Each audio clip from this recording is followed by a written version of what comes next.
I think my life in the early days, well, I was born in England actually. I was born at Palm, I suppose you'd say. But my father had been British Army all his life, and he'd fought with the Australians right through the World War One. So after the war, first of all, he got married as a retired general, because wives were a bit of a nuisance in the services before that. And he had three children and decided, as he retired from the army after World War One, that he wanted to come to Australia. So I became a migrant at the age of 1, came out from England in 1925. I'd been born in 1923, and he settled on a sheep station in the Western District of Victoria, where I grew up as a youngster. Went to the local state school when I was too old for that. At the age of 10 or 11, I went to one of the big schools down in Geelong Grammar, and at the age of 13 tried for the Navy, still before the war this was, 1936. Didn't get in because I had flat feet. Wasn't brave enough to tell the interviewers that my feet were flat because I hadn't worn shoes up till then. My feet had taken up the shape of the land on which they walked in the bush. At any rate, I failed for that. I wanted to go to the Navy because I was brought up very service-minded with an army father. 2 or 3 years later, the war broke out. I was almost finishing school. So in 1940, I joined the Navy as what they called a special entry, matriculation entry, having finished my schooling, which I think was a much better way to join than the little kids who were going in at 13. They had their futures sort of mapped out far too early for them. Anyway, I joined the Navy in 1940, went to sea only 6 months later after purely naval training, not academic like the others had been doing, and went to sea in Australia's flagship, served right through World War II, stayed in the Navy afterwards because I had joined the Permanent Navy and had that chance to stay on, and then served in due course in the Korean War and eventually in a smaller way in the Vietnam War. Finally retired after nearly 40 years in the Navy in 1978, since which I've been enjoying the retirement and becoming an artist. And that's my life story. Wow, that's fantastic, incredibly succinct. Could you just give us a brief rundown of the places you served in during World War II? World War II, first of all, as I say, I joined the Australia, a month or so around Sydney, New Zealand, and then we took Queen Mary, Queen Elizabeth and Aquitania, the three biggest ships in the British merchant fleet. We escorted them from Sydney right round south of Australia, across the Indian Ocean, and they were taking troops to the Middle East. We then stayed around Aden, up and down the east coast of Africa, Durban, East London, Cape Town, doing convoys, searching for German raiders. Interesting incidents that I'll mention later. Then hurried back to Australia when the Japs came into the war, immediately took convoys up to New Guinea of troops reinforcing the very few troops we had up there. Served around in that area, the Coral Sea, culminating in the Coral Sea battle, which was the first time, of course, the Japs were beaten at sea. Left the ship not long after that, went by merchant ship over to England where I did courses. We were still very much concerned then with the British training system. Nowadays we're much more concerned with the Americans, but then we were doing exchange service, we were doing courses and so forth with the Brits.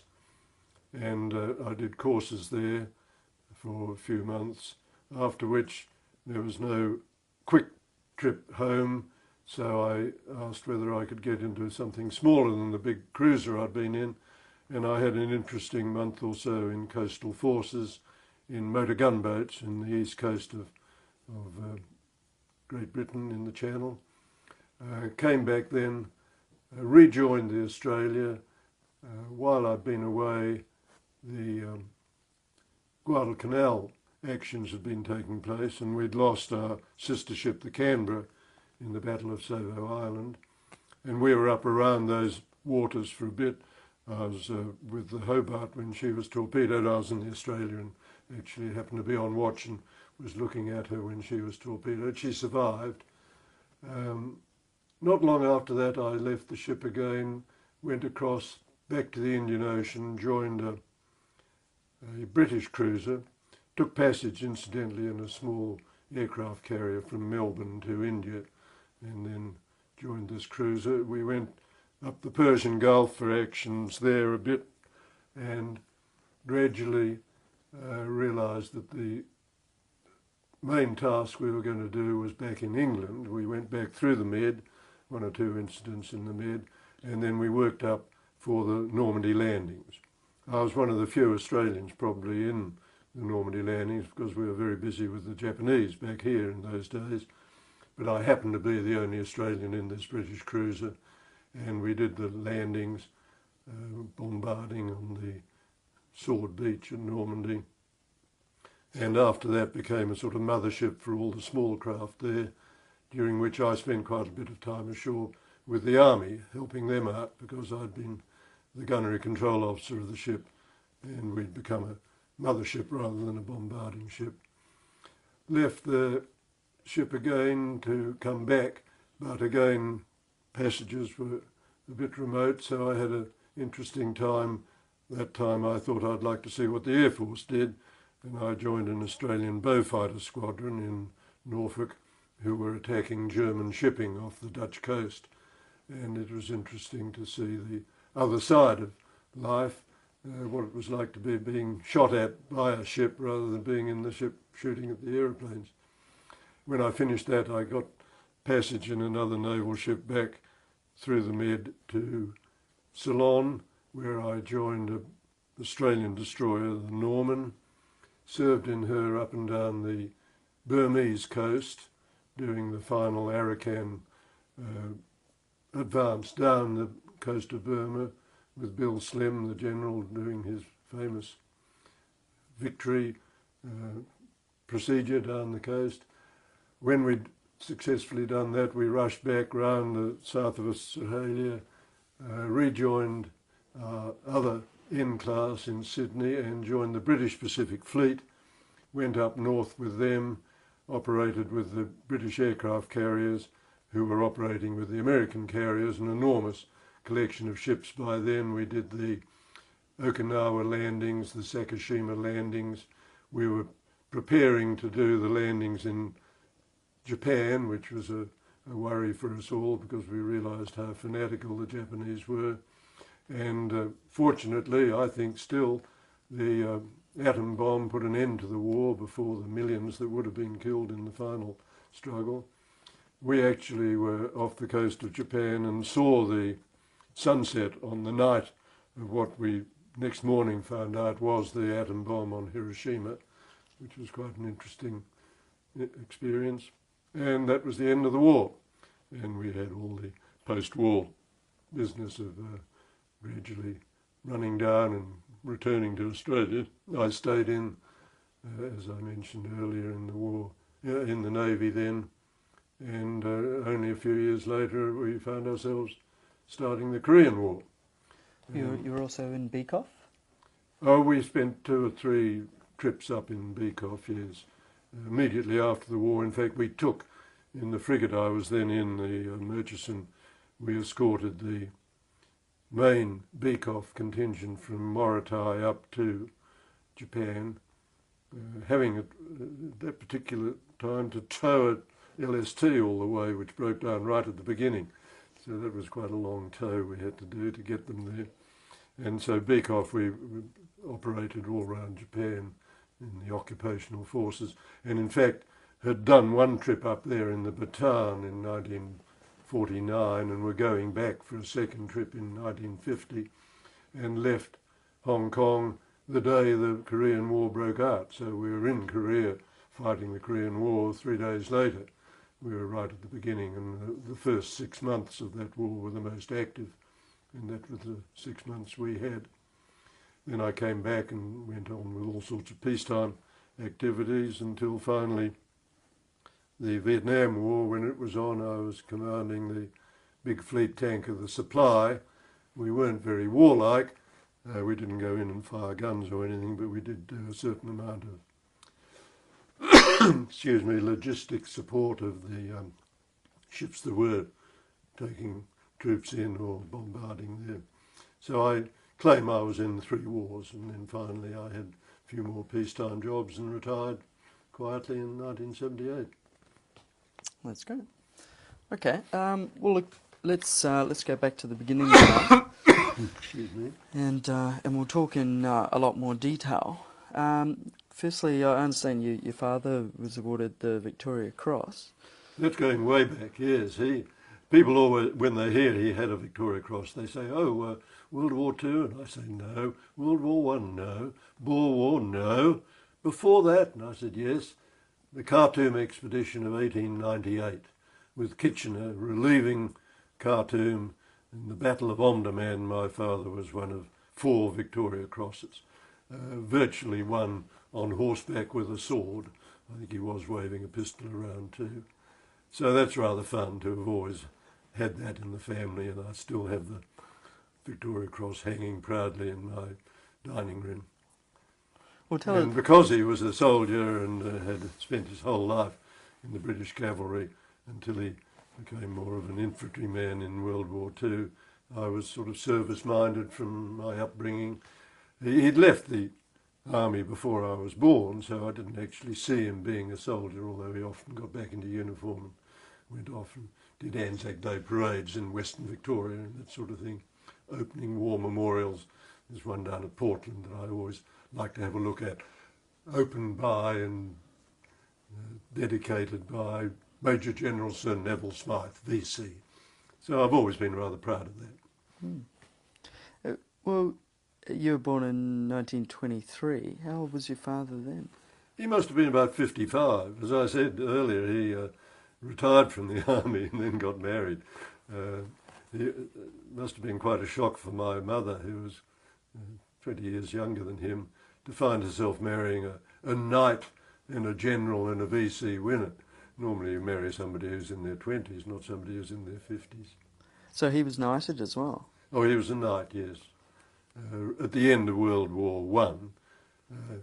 His World War One I'd like to mention because he wasn't at the Anzac landings. He was then actually back in Khartoum as the military governor of the Sudan, which was a funny sort of job, but it was where he'd won his VC, 17 years earlier.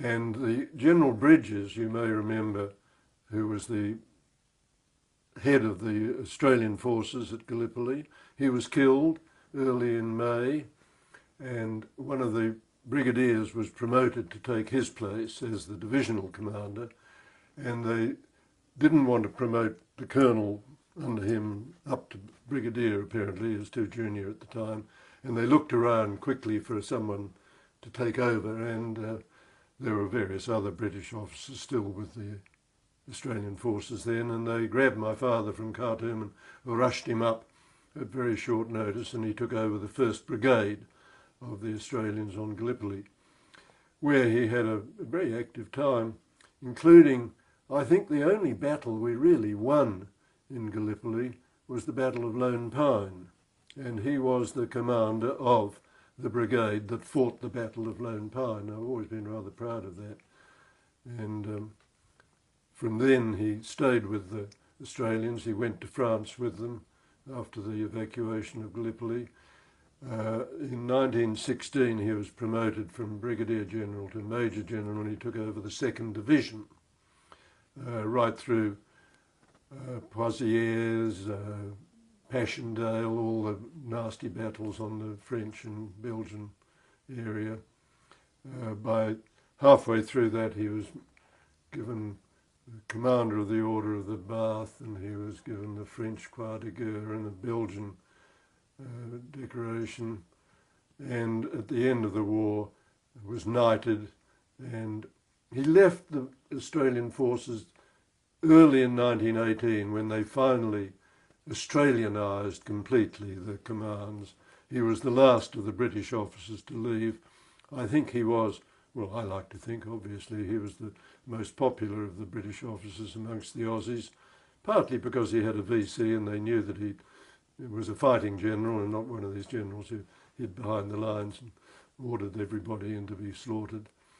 And he was so fond of the people he'd served with, as I say, there was no question in his mind that when he retired a year or so after the war, he'd been writing to his Australian friends and he finally came out. He came out first by himself, had a look round. I know your head office is in Orange, and the first place he decided to settle was Orange. I found that out when I went there not long after World War II. I was the ADC to the Governor-General, and I visited Orange, and the very first person I met, he said, "I knew your father. He came here in 1924. He wanted to settle here." And he decided in the end to settle in Victoria instead. Anyway, he settled in Victoria, or decided where to settle, then came back and got us and brought us out in 1925. Now, the various things that you know about your father, is that from him telling you, or did you find that out later? Oh, I think I found it out later. He, like all those World War I people, he was pretty reticent, you know. He would talk quite a lot, naturally, about experiences, but they were never the sort of never the wartime experiences. They were more, I remember the time in Egypt when I was stung by a camel scorpion and I very nearly died, but I dealt with it. It was on I'd lain down in my stretcher and it had bitten me on the temple, and I picked up my cutthroat razor and I slashed my temple until it poured with blood, and I saved my life that way.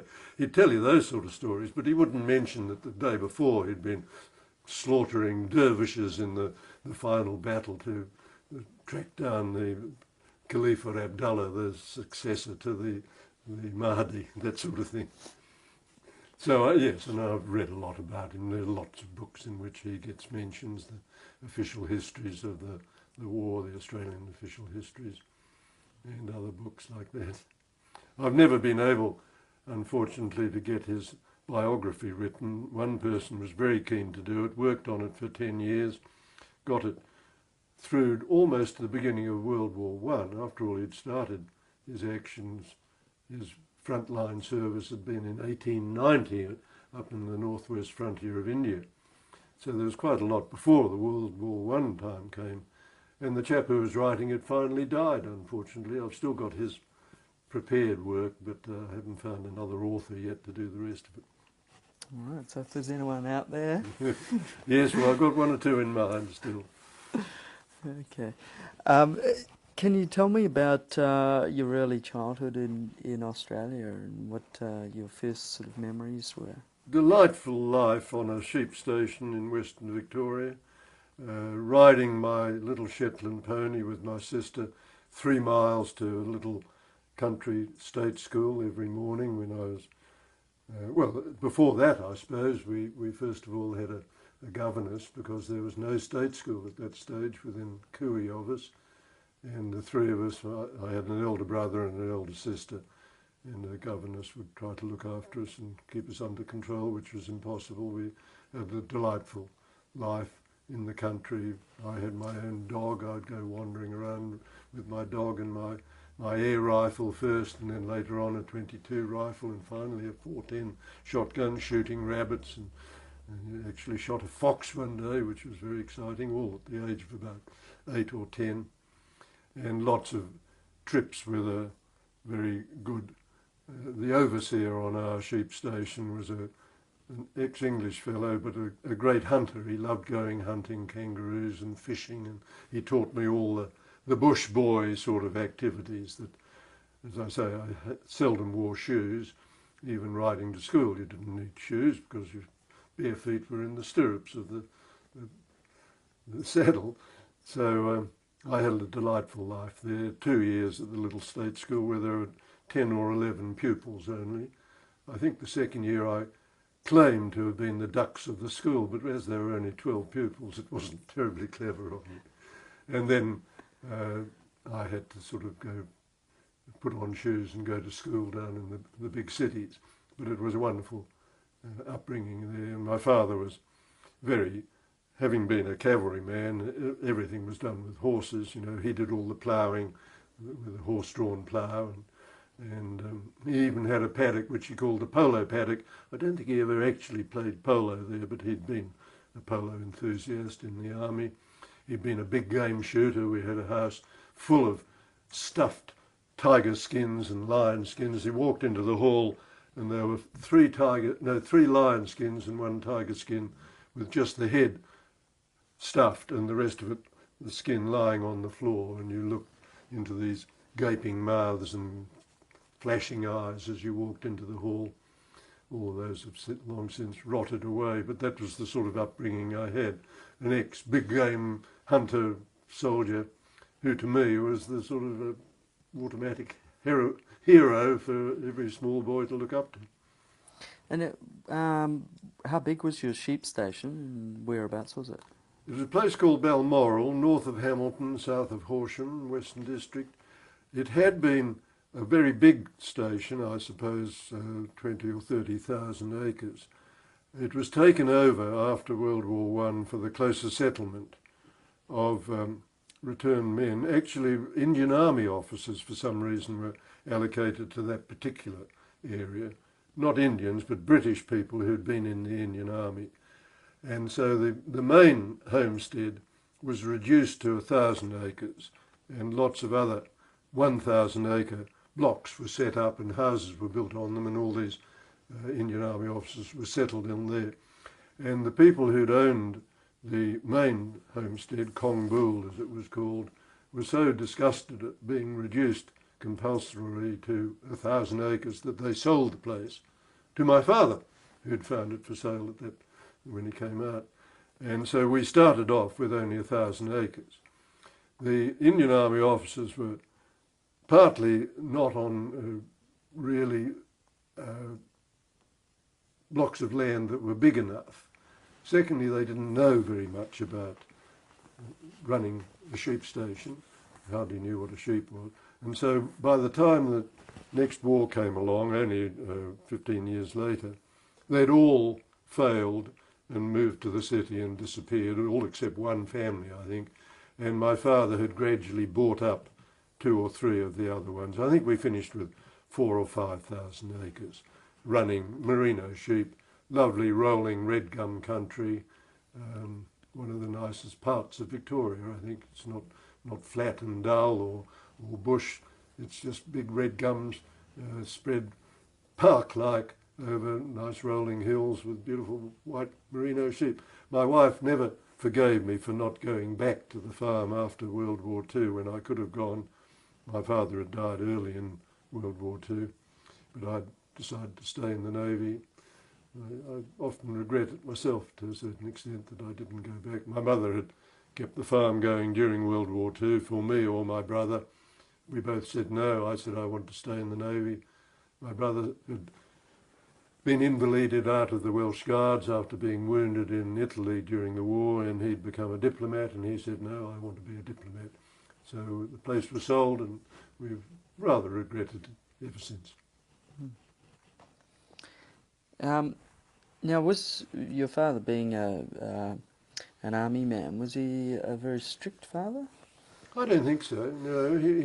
He didn't really know very much about children, mind you. I think he left the upbringing of us to our dear mother, who was a very, very good mother for us. He was a bit distant, I would say. I didn't quite call him sir, but it was almost in those days when you did. He was always father to me. I've still got a letter somewhere. At school, everybody else had been talking about their dad, and I'd been talking about my father. So I finally wrote to him and said, would it be all right if I called you Dad, Father? And Father wrote back saying, yes, son, you are quite welcome to call me Dad. Actually, Dad, it's interesting. It comes from the original Welsh word tad, T-A-D, which was first... And he went on in his letter about this. And I don't think I ever did get round to calling him Dad, but I respected him enormously. That's funny. Now, you mentioned before that you used to hunt for rabbits, and it brings to mind the very tough years of the Depression.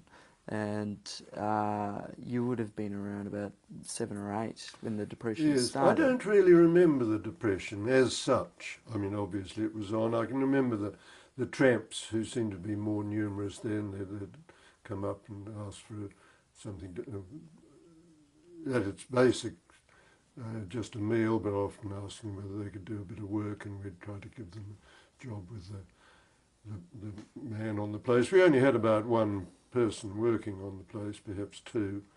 My father did most of the hard work, riding around on his horse, pointing his swagger stick at things to be done to the employees rather, who were the two men.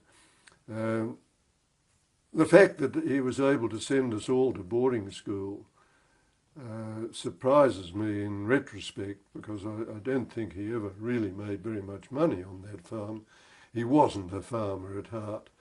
He was fairly impractical. Again, I think he had a bit of an army pension, not very much in those days. I think even the VC gave him a pension of £2 a year, which sounded absolutely ridiculous, but it had been set up in 1856 when the VC was invented and had never changed.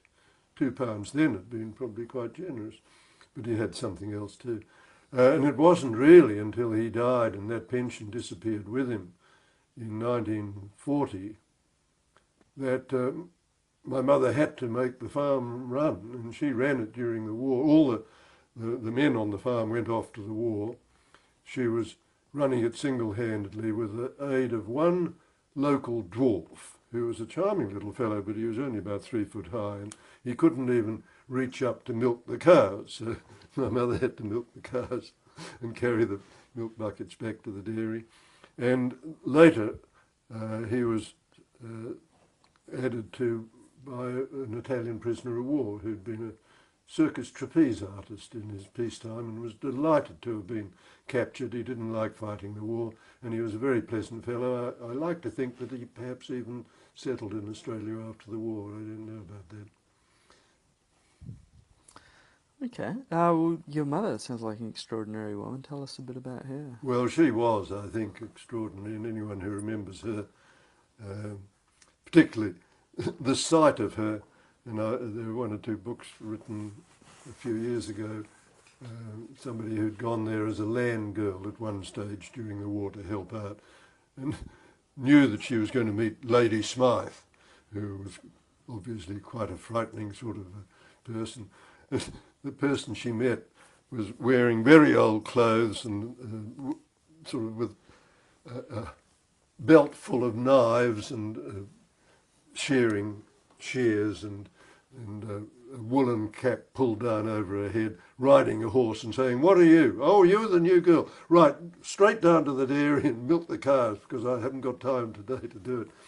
And she really did hold the place together. After the war, when she finally sold it, she retired to Portland, but was still well known in the area for being the sort of can-do person she was. I've always been rather proud of both my parents for different reasons, really, in that regard. Well, she's obviously fairly tough. What was her upbringing and background? She was born up, she was a Welsh woman. She was Olwyn Williams from Penrhyn Didrith in Merionethshire, is it indeed? And she used to speak Welsh if she had to. I never did.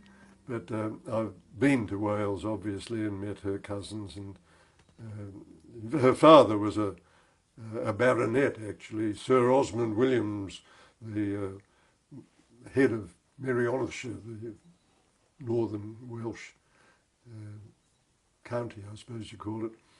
And she'd been brought up very much in the Welsh country, so it sort of fitted her somehow. I think she probably proposed to my father, he having never had very much to do with women in the army, was attracted to her, and they had a lovely story that he finally went to stay with the Lord Lieutenant of Merionethshire, Sir Osmond Williams, because he was admiring the daughter of the house. And they went for a long walk in the sort of beaches of Penryn Dacre area on the shore. And when they returned, my mother was all alone, and somewhere half a mile behind, my future father was trudging along, and my mother said, "Well, it's all fixed, we're going to get married." And that was apparently the announcement to the assembled people. Father, future father, then sort of ambled in and said, "Oh yes, yes, yes, we're going to get married." Silly stories one remembers from one's youth. Well, they become family legends, really, don't they? Yes, indeed. Were they religious, your parents? They were good Church of England goers. I think actually my mother was probably a chapel. Welsh people, chapel. I'm not sure quite what it is. It's rather like the Presbyterians, I think. And I know when we've been in Wales, it's chapel that they go to very religiously. But I wouldn't say he was a good Christian, my father. There's no doubt about that. I have a delightful, at his funeral, the Bishop of Ballarat, I have his sermon, his address, his obituary, I suppose, almost, eulogy. And I know that we always went to the local church and so forth, but I wouldn't say they were more than just good, solid Christians, the sort of person that I think most of my friends are. They don't go overboard, but they do accept that there is probably some higher authority up there who somehow put us on this earth. So they weren't zealots, but they were I think that's believers, and they Yeah. practiced what they Yeah. preached. Mm-hmm. The local church at Balmoral, I've been back there a few times.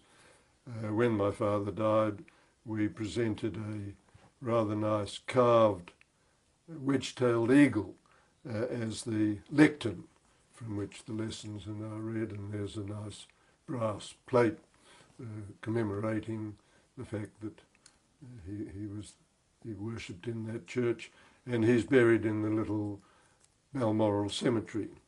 Actually, Bruce Ruxton a few years ago was up there, and I knew Bruce quite well, and he knew my father had been a VC winner, and he went to see my father's grave in the Balmoral cemetery, and it was in disrepair, and he was horrified.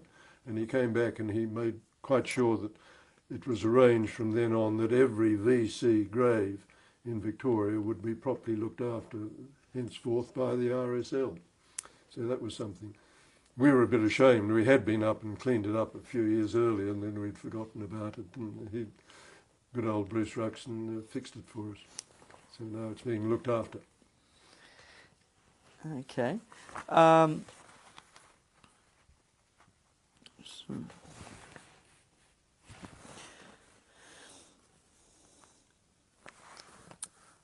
Now, you mentioned that you didn't remember much about the Depression. Tell me about that time in general, though. What sort of food did you eat? And I mean, you went to the local state school. You must have seen other kids who were not doing so well. Yes, I don't remember them as not doing well. We all every house had its little vegetable garden. We grew most of our own vegetables. We ate mutton, dreadful mutton, half of it, I suppose. You know, when the merino sheep ceased to produce very nice fleeces, you tend to put them in a paddock and call them the killers. And you'd kill a sheep. There was no refrigeration, so it'd hang in the meat house until it started to smell a bit, and then you'd kill another sheep and eat that. And mutton is not exactly like the lamb we eat today. It was a bit tough. But I didn't think of that, you know, we ate that. And no doubt we also occasionally, I don't think we ever killed, we only had dairy cows, we didn't have cattle as such. So we probably occasionally got a steak or something. I can't remember that. I think mutton was the only meat I understood. But you can do a lot of things with mutton. You can grind it up by hand in a mincemeat maker and finish up with the equivalent of sort of the modern, what do they put in? hamburgers. I don't think we called them hamburgers then. I don't know why we call them hamburgers. They haven't got ham in them, they've got beef in them. Anyway. But yes, we ate what the ground and the land could produce for us. I think it was from Hamburg. I think it's It the came German from origins. Hamburg, is that it? Oh, That's well, the I'm deal. glad to hear that, thank you. No, and I think all the other families were much the same. We joined with them for various things. We drank homemade barley water or lemonade. We grew lemons. We had an orchard with all the fruit in it at the right time of year. As I say, vegetables we grew. I really don't remember the Depression, except, as I say, for the extra tramps and wondering why there seemed to be more of them. But, you know, at the age of 7 or 8, you can't really remember very much back there. I think the earliest memory I can possibly, and I'm only remembering having remembered, is sort of going down to Portland in a train for a summer holiday. I think I was 5, but I think I'm probably remembering, without really remembering it. Did you eat rabbits? Oh yes, rabbits were very good. And no mixo or anything nasty like that in those days, myxomatosis. And rabbits were certainly... And I made pocket money by selling the skins. Some people, of course, sold the actual rabbit. But we ate the rabbit, we sold the skins. The skins brought in, you know, 6pence each or something. It was quite good. And I used to have a couple of ferrets. I'd go out with the ferrets and put them in the burrows, the warrens. There were quite a lot of rabbits around still. We spent a lot of time trying to deal with rabbits in one way or another. We had sort of some machine that used to pump nasty smoke. I can't remember quite how it worked. We used to drag this machine along with a horse. There was a fire going in it, and somehow we pumped into the warrens, but for those you had to fill in all the, close all the outlets and hope that they would all be exterminated inside, which I suppose they did. But for ferreting, I didn't. Sometimes I used nets over the exits, but mainly I just stood there with my little 410 shotgun and waited for the rabbits to bolt out and shot them. And I was a very good shot in those days. I was never as good when I graduated later to a 12-bore shotgun. I was never as accurate as I had with my funny little single-barrel 410 shotgun. Did you graduate from your Shetland pony?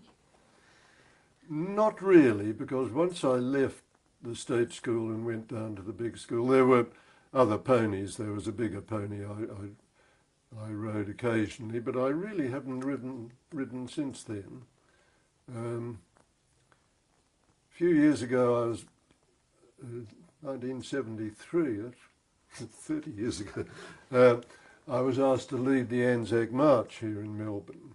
I was still in the Navy, and I thought it'd be rather fun if I got into a naval officer's riding kit, which did still exist in the textbooks, which was a black gaiters and a white normal sort of dress up above, tie and medals and everything, in a monkey jacket, but down below white breeches and black gaiters. And I knew the Chief Commissioner of Police fairly well, and I said, could I borrow one of your horses and actually ride it as the leader of the Anzac March? And he said, that's quite a good idea, I think I'll find you one.